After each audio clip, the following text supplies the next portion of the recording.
Hey everyone, it's Stiles. I hope you're having an amazing day so far, wherever you are.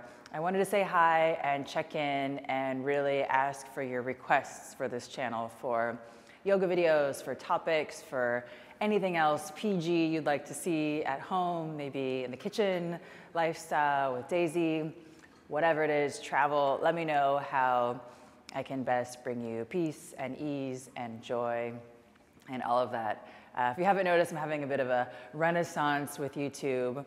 We've been in production mode for the last several months, making a lot of courses and online trainings and longer classes for you guys. And I'll put the link to our streaming platform down below. And for the last real 10 years or so, I've been kind of busy working with everybody with Strala and really gathering our team of faculty and refining the concepts and really working on the trainings and the events and the classes and really being thoughtful and learning the best I can to serve everybody that we're working with. So a little bit of a backstory about how I got into yoga. I got really lucky or fortunate, or as Deepak says, synchronistically. My ballet school that I went to was led by an awesome man, Roy Foster, who was a dancer with American Ballet Theater in New York. And he was the head ballet master at our program. And he had the great sensibility to bring in yoga for relaxation and stress reduction and focus and calm and all of these real internal reasons.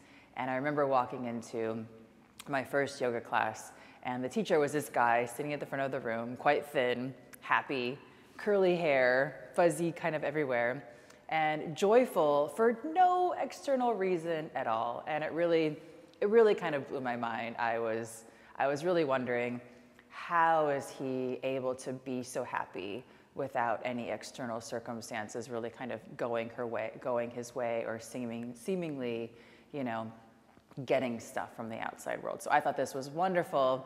And it was a two-part of learning, and I really believe learning comes in two parts. One is learning the tools and techniques and process of what's happening, or facts, or things like this, the stuff of learning.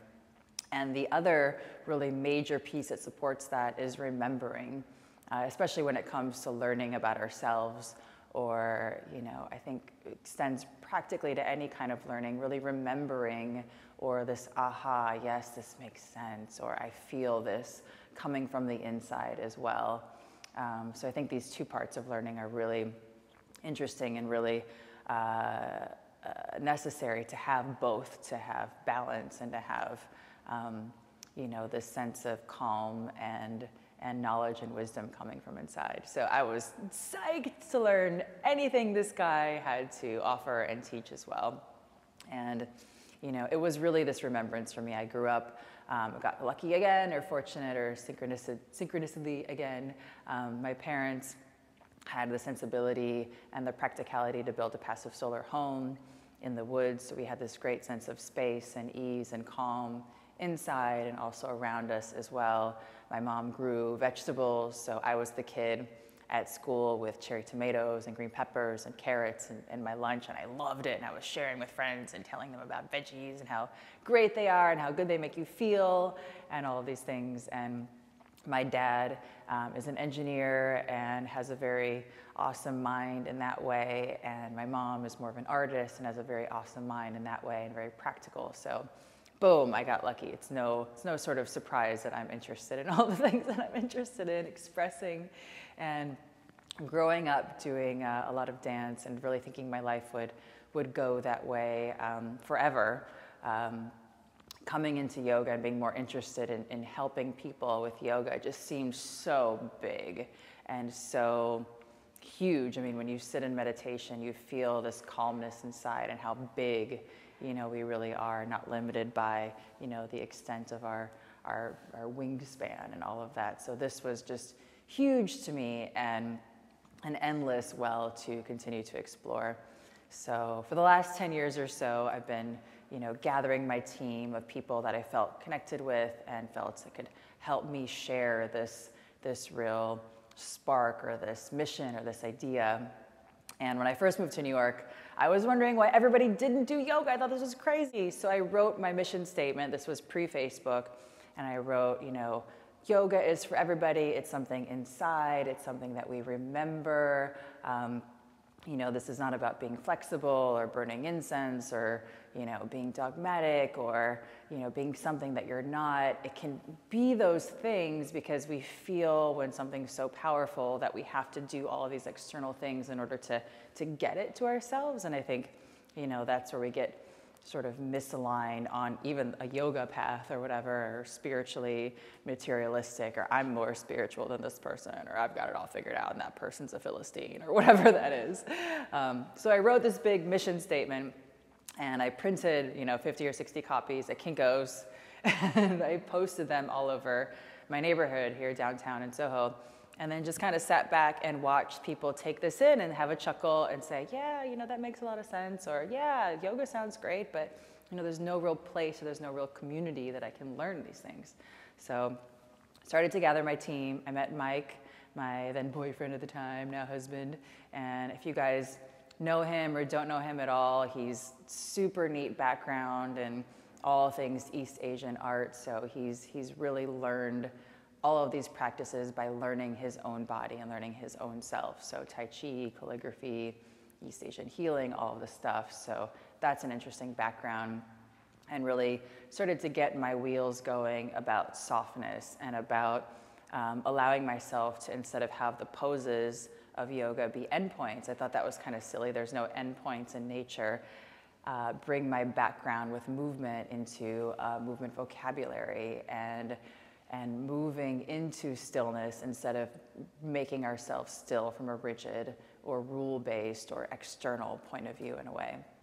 And then I had the good fortune, again, to meet Sam Berlin, who's an amazing kind of like a real deal, no BS, traditional Chinese medicine healer. And he's just normal, and he knows everything about everything that has to do with his field, but he doesn't pretend, and he doesn't have a pretense, and he doesn't sort of fake any healing or things like this. And I think this is such a wonderful contribution to the practices that are actually healing. And it's empowering when you know that somebody's not doing something to you in order to heal you. There's an exchange and there's really a relationship there. A temporary relationship, as Sam likes to say, but when you lean on somebody, when you put your hand on somebody, or even put a pin into somebody, it's not the pin that's healing them, it's the energy of the exchange that's happening.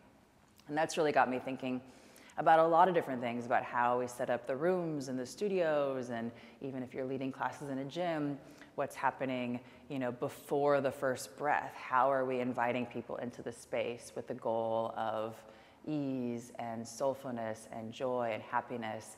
And of course, this extends way beyond leading a yoga class. So, one thing that I love about our training programs and just Strala in general and our community in general is it's filled with entrepreneurs and leaders and business owners and moms and dads and people that really want to live their life in this way of being the change, of leading from a place of softness, ease, and joy. And the coolest thing to know, I think, about any of these practices is you can't make anybody change. What we can do is be the change that we want to see. And of course, that's the most, if you're into this world of yoga, meditation, you've heard that before, right? Be the change.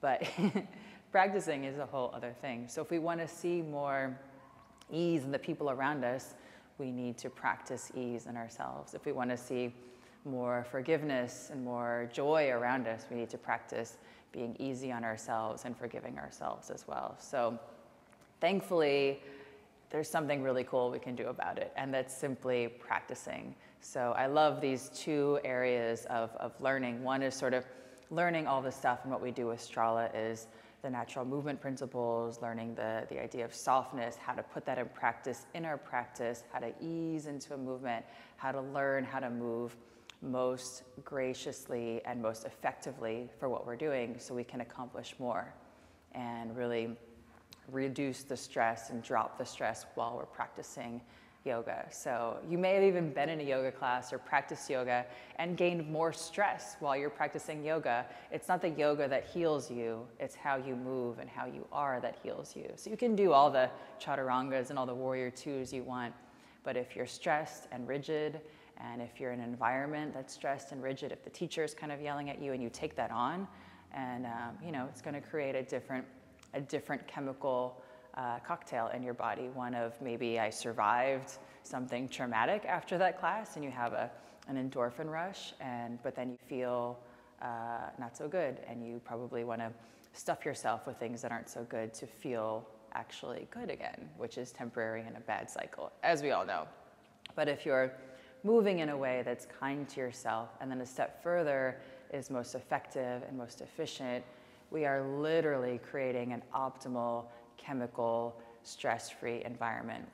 And if you haven't read the foreword to Guiding Strala, written by my good friend, Dr. Rudy Tanzi, he's a top researcher in Alzheimer's and just amazing neuroscientist, and has a great book out with Deepak. You should all check out The Healing Self. And he wrote Super Brain with Deepak and Super Genes, and now The Healing Self. And it's really cool when science backs up what we're practicing. So again, it's not the yoga pose that heals you, it's how you move and how you are.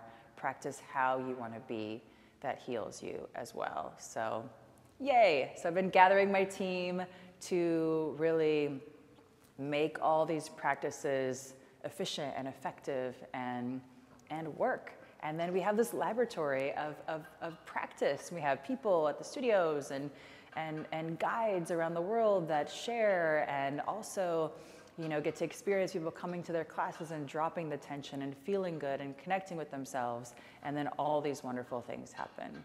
So let me know again what you'd like to see on the channel, and please participate if you're interested in our leadership training. It's great if you're a mom, a dad, an entrepreneur, a business person. It makes a great leader to lead with joy and clarity and ease. And it just so happens that it makes a great yoga guide or an instructor as well. So there's the practicalities for leading a class. But again, that's sort of the last thing to do to learn when we're coming from this place of leadership of grace and ease. And we can lead ourselves, which feels so good. So if you want to lead yourself, sign up for that program. You'll be with lots of people from all around the world. There's a nice group we have where we're all chatting together all the time on the progress and everything. So join in, and we have the longer programs there as well.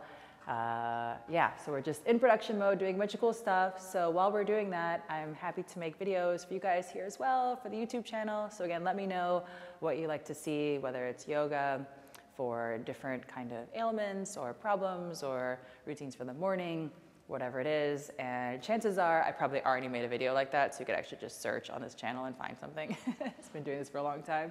And let me know how it's going, and I hope you guys are having an amazing day. And we're headed to London on Monday for the Ready to Lead program for a few weeks, and then we head to Berlin for a weekend, and then head to Paris. Daisy's coming, the whole family's coming, it's gonna be amazing. So we've just been everywhere all the time, enjoying each other. So I hope you're feeling great wherever you are. Please practice a video somewhere on the channel or somewhere on the streaming platform so you feel good as well. And I will see you super soon. Love you guys. Mwah. Bye.